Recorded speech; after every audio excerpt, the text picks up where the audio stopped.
జరగడంతో పాటు పొలగడంకాలు జరగాలని ప్రధానమైన డిమాండ్తో మరి ఈ రోజున వివిధ రాష్ట్రాలకు చెందినటువంటి నాయకులందరూ కూడా రావడం జరిగింది. ఆ కార్యక్రమాన్ని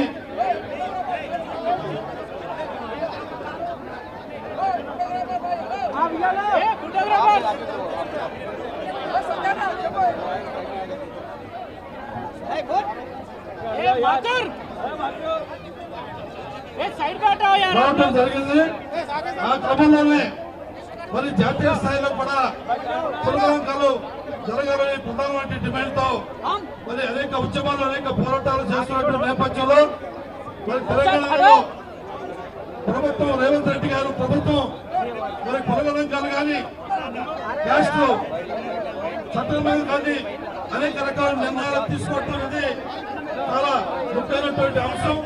అదే కార్యక్రమంలో దేశవ్యాప్తంగా కూడా పొలగడంకాలు జరపాలని ప్రధానమైన డిమాండ్తో ఈ రోజు మరి తెలంగాణలో తీసుకున్నటువంటి చారిత్రాత్మక ఘట్టానికి ఆంధ్రప్రదేశ్ సంఘం తరఫున మేము కూడా అభినందనలు తెలియజేస్తూ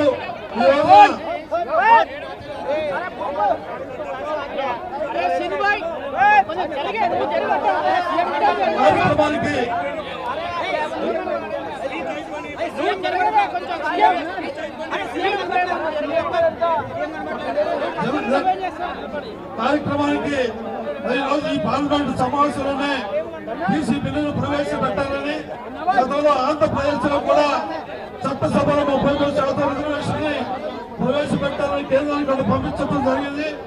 ఈ యొక్క సమస్యలన్నింటి మీద కూడా జాతీయ స్థాయిలో వివిధ రాష్ట్రాల నుంచి అనేక బీసీ సంఘాలు వచ్చి ఈ కార్యక్రమాన్ని ఇంత విజయవంతం చేసేందుకు అందరికీ కూడా ధన్యవాదాలు తెలుపుతూ సెలవు తీసుకుంటున్నాను.